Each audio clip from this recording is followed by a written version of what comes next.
जय जगन्नाथ केमिति अछन्ति आपण माने मु स्नेहा स्नेहा डेली लाइफ को आपण मानकु स्वागत। आपण आज देखि पारुथिबे मु आज ग्रीन मटर संगरे काजूर तरकारी बनैछि आ ये तरकारीटा बहुत भल टेस्ट रुटी भात आपण माने सबुथरे खाई परिबे आ खूब कम तेल मसला रे गोटे नुआ प्रकार रे बनैछि। आपण माने वीडियो को देखंतु आ केमिति बनौछि आपण माने निश्चय थरे सेही भली घरे बनांतु। चलंतु हम बनैबा ता पई मठी दुईटा मीडियम साइज रो पियाज नैछि आ टमाटो तीनटा नैछि आ सुखिला लंका 4-5टा नहीं काजू गोटे मुठा बन माने 8-10-12टा खंड आ लुण दे देछि एकु अल्प देखिकी लुण देबे तापर पानी अल्प देकी हम एमती घोड़े की सिझिया पे छाड़दा 10 मिनिट खंड सिझिया पे छाड़दा हेतरे तेल फेल किछि देबेनी एमती पानी देकी ताऊ सिझाई देबे एमती सिझी 10 मिनिट पर ताऊ ठंडा हो जिवो सिझी गला परे तापर हम दादर ठंडा हला परे चोपा गुडा टमाटर सब छड़े देबा टोपाड़ा न छड़ले ना हम एटा ग्राइंडिंग बनेबा ना ता चोपाड़ा रहिले भले की प्लेन हबोनी हेते में कंगरे ना चोपा छड़ी दे ताऊ ग्राइंडिंग जार ठंडा हला परे ग्राइंडिंग कर देबा। तापर देखंतु मोटी ग्राइंडिंग करी रखी देछि। तापर चलंतु फेर गोटे पैन बसै देबा सेही पैन ने अल्प रिफाइन तेल देबा तेल गरम होला परे मोटी काजू गोटे मुठा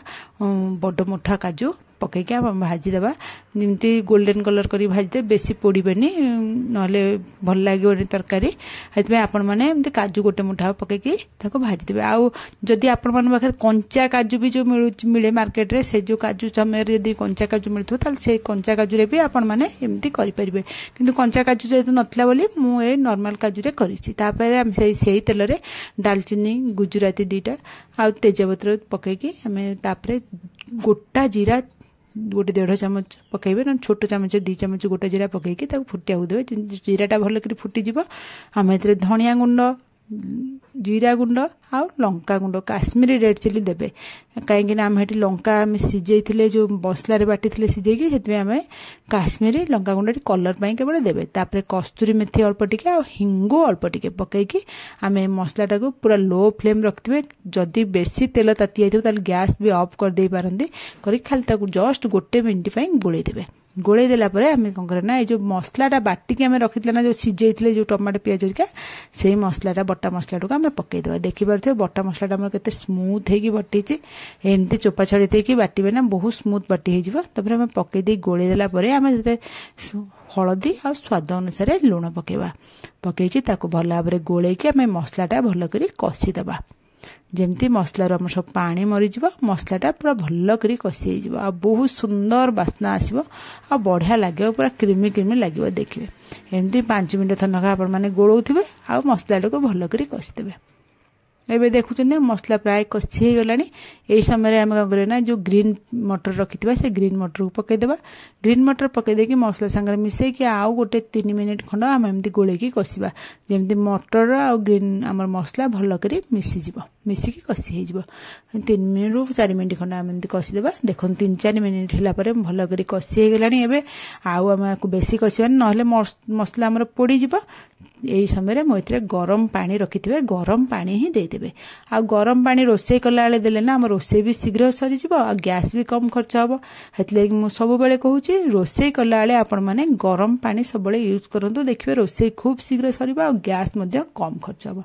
तर पानी पकई देके आम भल भाव में गोळेई देला परे आम जो काजूटा को भाजी के रखिथिबा ना से काजूटा को पकई देबा काजूटा पकई देके आम ता धरे गोळेई देबा ताको भल करी गोळेकी ताको गोटे 10 मिनिट खंड आम फुटै देबा जेमती काजू ग्रीन मटर भल करी मिसिके फुटी जिवो 10 मिनिट खंड फुटी गला परे मोठी कौन करछि ना देखु पारथुवे गोटे क्षीर रो जो सरटा को टिके क्षीर पकेकी म ताको एंती फेंटी दउची फेंटी के ताको क्रीम बनै देली आपण माने पाखे जदी क्रीम थिबो फ्रेश क्रीम ताले आपण माने पके परिबे नहले आपण माने अमूल पाउडर भी जदी थिबो अमूल पाउडर टिके उषुम पानी रे गोळेकी ताको भी यूज कर परिबे।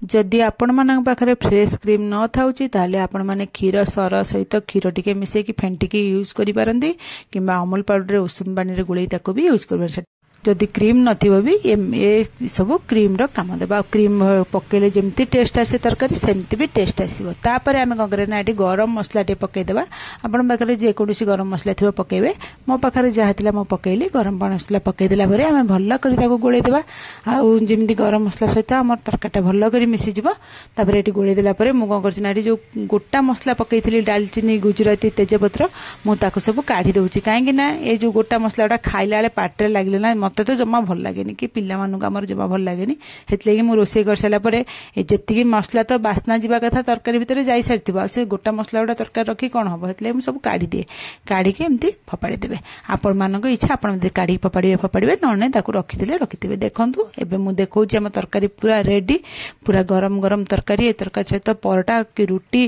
कि भात आपण माने सबुथरे खाइबे जीरा राइस फ्राइड राइस सबुथरे खाइ परिबे बहुत बढ़िया टेस्ट लागबो आ मु तो आज परोटा सहित एटा खाइ बोली बनैछि एटी मेथी परोटा बनैथिली प्लेन मेथी परोटा हेतरे तरकारीटा बहुत बढ़िया लागिला खाइया पे आपण माने भी निश्चय एम थरे बनांतु खांतु घरे समस्त खाइबा को दियंतु देखिबे पिला माने भी बहुत खुशी होबे स्कूल को भी टिफिन ने पिला मानकर एटा दियंतु पिला माने भी पूरा खुशी रे खाइबे माने जेमती पिला माने